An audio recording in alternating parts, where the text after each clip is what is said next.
Thank you, everyone. Um, as Lohan said, I'm here to share with you some stories and learnings about open innovation projects that we run in Brazil. And here we go, we have slides. But before I start, I think I don't need to remember you that open innovation is a notion that sometimes overlaps with many other concepts we have, now popping in every place we go. Just to make things clear, the notion that I'm going to use as the leading concept of what I'm going to share with you is basically this idea of P production as the main factor of innovation.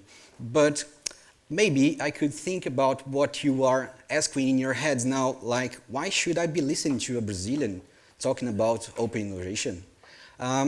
Yes, I come from a really exotic place. You might be thinking about this. But the other thing that you have already probably seen on the news is that Brazil is booming now. We are in the spot. We are going through a really great transformation in our economy. A massive number of people are coming from poverty to a middle class, and these people are getting consumers. They have purchase power now. Probably you've been listening about Brazil recently because we are going to host the World Cup in 2014 and also the Olympic Games in 2016 in Rio. And we are really, really excited about this, and everybody in the country is really optimistic with these ideas. But there is another transformation going on in Brazil that we call a kind of a silent revolution, because there are not so many people abroad Brazil taking a look on this. And basically the idea is that these new consumers, they are getting digital, and they are now going through this, what I call the silent revolution, that these people are getting digital. Just to give you a big picture of this, we have now currently 78 million internet users in Brazil. This makes us the 5th largest internet audience, but we still have only 38% of penetration. So there is a huge gap on which we can put more people using the internet and getting these guys digital. If you go to Brazil, and if you start to talk and to understand what people usually do on the web, you're probably going to see something really interesting. We are the most intense social media users in the world. 85% of these people that regularly goes to the web, they say that they go there because of social media. Social media is one of the main factors that make them to go regularly to the web. And there are many other different good data from this. For example, we have the biggest MSN Messenger community in the world. YouTube, we have the 2nd largest audience in the world in YouTube. I'm not sure if you know this, but Portuguese is the 2nd most spoken language in Twitter. I'm not sure if Portugal, Mozambique, and other Portuguese-spoken countries are helping us in this. It's really easy for Brazilians to create trend topics, and there are some really awkward situations on which we see foreigners trying to understand what's going on. What is this global trend topic that comes from a language that I don't even understand? And there is another curiosity that's really, really interesting. Facebook is not the leading social network in Brazil. It's actually Orkut, as Lohan mentioned previously. So, with this in mind, we start to try to understand why Brazilians are so passionate about social media. Well, there is no scientific research that shows an accurate answer for this, but if you take a look in the Brazilian way of living, you might know that we are very social by nature. We are friendly, we like proximity, we like to share our stuff with our peers, and etc. Just to give you an example and take this in perspective, take a look on this. A global average social media user in the world, they would have around 120 network friends. If you narrow down this to Latin America, probably this guy, this average user, would have 176 friends. Go to Brazil, and you're going to see that we would have, in average, 231 friends in social media. It's almost the double of the global average. And what happens when you have a massive number of people going through such an interesting economic growth and using digital, like internet, mobile, and etc., in their day-by-day lives? What happens in the country? Well, there is this Swedish band that probably they have already passed through an experience in Brazil that probably they have an answer for this question, because they were engaged in this project that's called Queremos. Queremos in Portuguese means we want. And this project started to happen last year in 2010. And basically it was an idea of these five guys, five friends, that they kind of got tired with not having concerts from the bands that they liked in their hometown, in Rio. So they thought, why can't we produce these concerts for ourselves, because we are fans of this band, and they knew that Mike is No, the Swedish band, they would be around Latin America for a couple of concerts. They wouldn't be in their hometown, so they decided to create the concert by themselves. And of course, they invited their friends to help them in this project through social media. So the idea of Queremos was basically this, what I'm going to show you now. They inquired how much would it cost to produce this concert. They contacted the band, and they started to understand the amount of money they needed. Then they split all the money they needed in what they called units to be available to purchase this by a regular user, a regular fan of this band.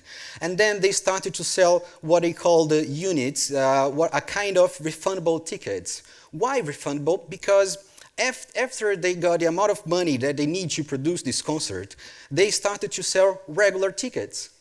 And with these tickets that the regular ones being sold, the money that they got from this, they kind of refunded the guys that was sponsoring the concert. So this means that the guys who were engaged in the whole project since the beginning, they were able to go to a concert for free for a band that they liked.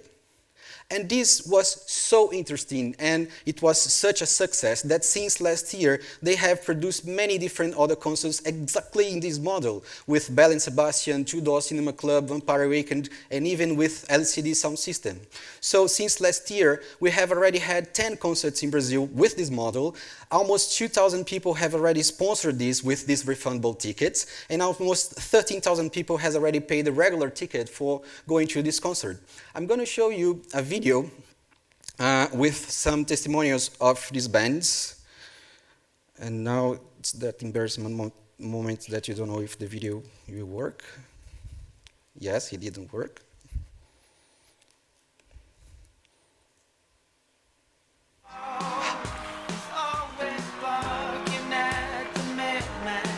Have you heard something about fans bringing the bands they want? Or this the first time?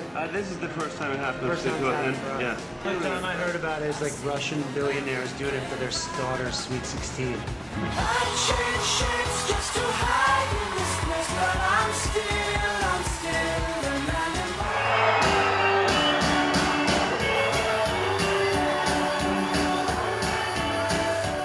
There's people there who believe in us, and they know that it's going to be so big that they can put their money into it and they can get it back easily, and that means they also get to see us play as well. So it's great for the fans and it's great for us. I want to say a big massive thank you so much to the co-workers and the brothers.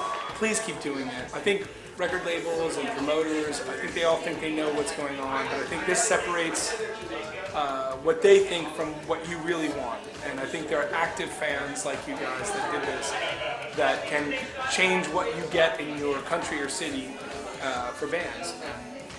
And you can get the bands you want, and this is evidence of it, and thank you for bringing this.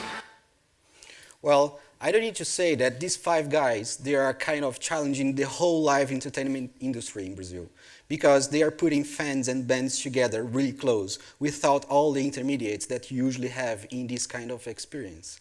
But is there a way for big companies to embrace openness as well, just like in this example that we saw from Queremos? Yes, we had an experience in Brazil from Fiat. This is a project that I was myself involved, and the idea was to create the first ever crowdsourced car with the help of the consumers. Well, the claim was really simple: invite the consumers to really participate in the design process of a concept car. So basically, through 15 months, we ran this project, and there is a curiosity really interesting about this, is the fact that the platform that we used to create the whole experience was based on WordPress. It means that everything that I'm going to show you from now on about this project is something that you can do by yourselves. tomorrow you can launch a project just like this because it's free, it's available to everyone, it's easy to use, and etc. So basically for Fiat Mio, the idea of creating this car with the help of the consumers, we had a collaboration of 17,000 consumers giving ideas about they thought it would be the car of the future. These ideas, we had 17,000 consumers participating, and they gave 11,000 suggestions, 11,000 ideas during a process of 15 months of the time that we ran this project. And at the end, Fiat actually built this model, and they presented this in Auto Expo in Brazil, and we had around almost 1 million visitors in this specific place on the expo. I have a video here that shows how this project As we all know, happened. the web created the perfect environment for people participation. However, that never happened with any degree of success in the car industry until now. In 2009, Fiat, the #1 car seller in Brazil, especially in the popular market, faced a new challenge as Brazil continues evolving how to make the brand more attractive to upscale car consumers. Well, if you want to talk to premium consumers, start a conversation about innovation, about the future. We recommended that Fiat find car lovers on the web and ask them how the car of the future should be.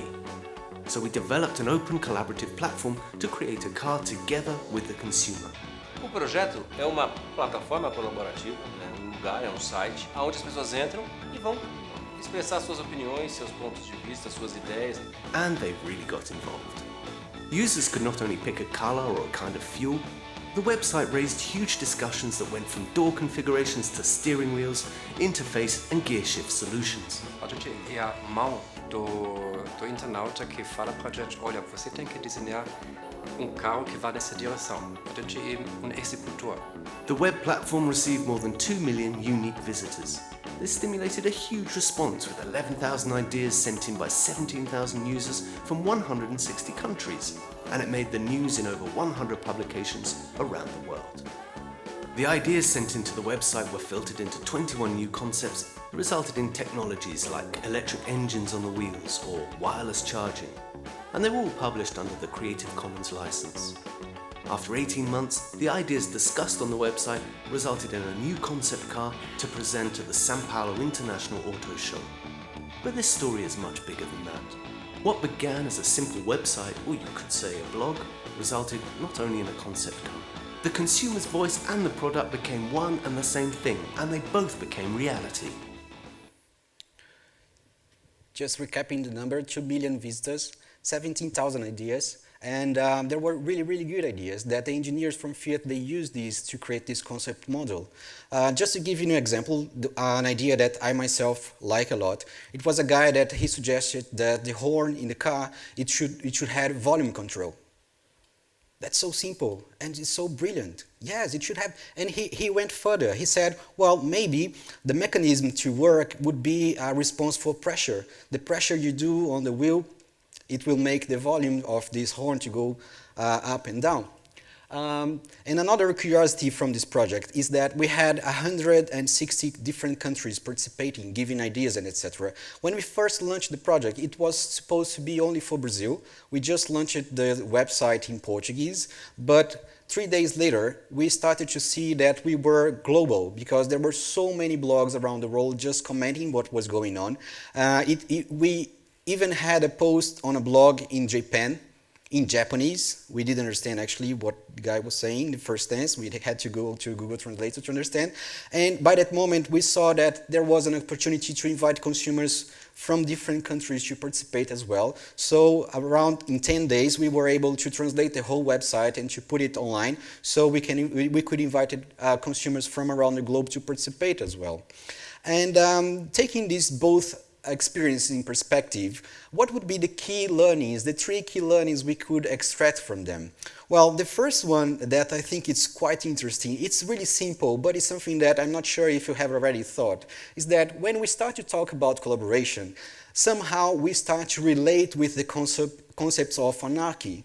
But in these both situations, you can see that leadership, stimulus, organization, ground rules, they're really, really needed to make these projects a success. The difference here is the relation between the leaders and the peers and everyone. But leadership is a massive, something really, really important for the project. As you can see here in the Fiat Mio case, we started to explain to all the consumers what were the ground rules for the project. And for example, we started to explain them what is Creative Commons, because we were about to publish this, the idea, the briefing for this car of the future under the Creative Commons rules. So this was really, really important for the success of the project. Another learning that we had was that it doesn't mean that everyone interested in the cause will be someone that will feel thrilled to collaborate effectively in the project. So it's really important to make room from them all.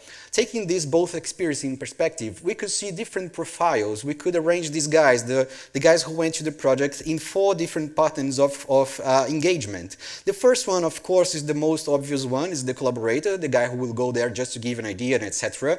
But there will be some people that they're not there to give ideas or to participate actually in the whole thing, but they want to be ambassadors. They just want to promote the idea because they feel really happy and surprised with what was going on. There were also some people that they just wanted to go there to comment what was going on, but are not actually to collaborate and give a brand new idea. And there was a huge number of people that we call just a voyeur, because they went there, they was seeing what was going on, they were coming back to the website, but they were not subscribing, signing up, and etc. So it's really important to have in mind this kind of different profiles of people that you might engage in the process, because sometimes when we are going to open innovation, we are always thinking about the collaborators, and we don't think that it might be some other people that will be interested in your project, and you should think about them as well, and also to feed them with information and experiences.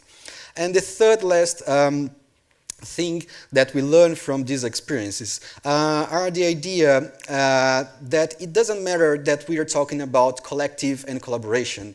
At the end, the motivations for any and every participant will be extremely individualist.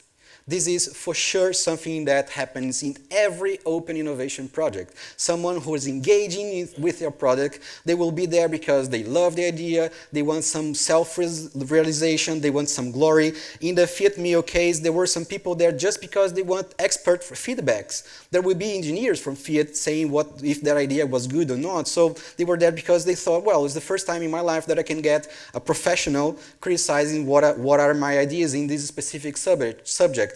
And of course, in any kind of thing you do on the web, there might be some people that are there just to look for some rewards. So basically, these were the 3 key learnings that we could get from this project. And thank you for your attention. Thank you very much. Let's go here into the lights. It's very interesting because we hear a lot about crowdsourcing, and usually it happens at a very small scale.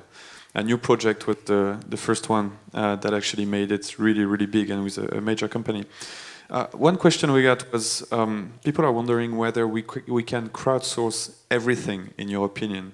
A car is already something that has some safety features and you need to be pretty serious about building it. But do you think we can crowdsource like more sensitive stuff, or? I think that definitely not. Actually, in this case, what we could see is that we were kind of crowdsourcing the whole inspiration.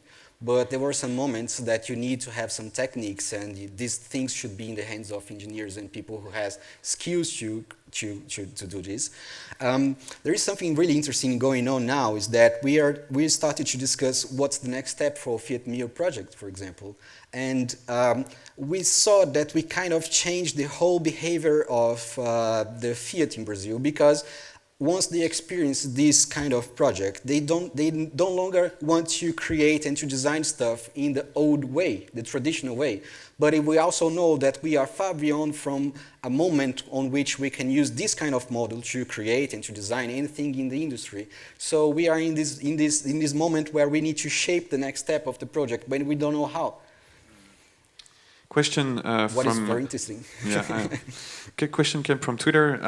How to have good prototypes and make the participants really experience them online to get relevant feedback. I think the question is, How can you, like, once the product reach the stage of being a prototype, people cannot touch it and cannot really give you feedback?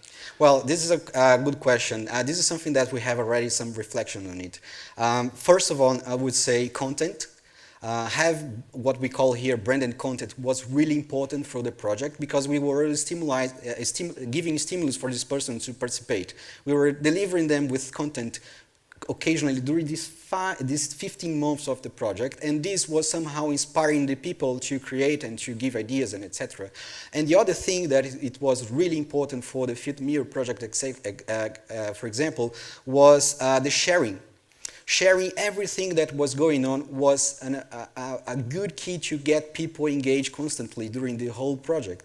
And I would say that if you want to run an open innovation product, having these two things in mind, giving content and also to have stimulus for these people and also share everything that's going on, it's really critical. Even though if you have doubts, share your doubts with the people and say what's the next, what is next, what we're going to do. And do you think the project would have known the same success if it was not open? I think not. I think the beauty of what we saw here was basically because it was opened. I think if it wasn't, it will be just another concept car that some engineers locked in a closed room were discussing, and we would have what in their minds, not with all the consumers' minds. Thank you very much, Gabriel Borges. Thank you. From Brazil.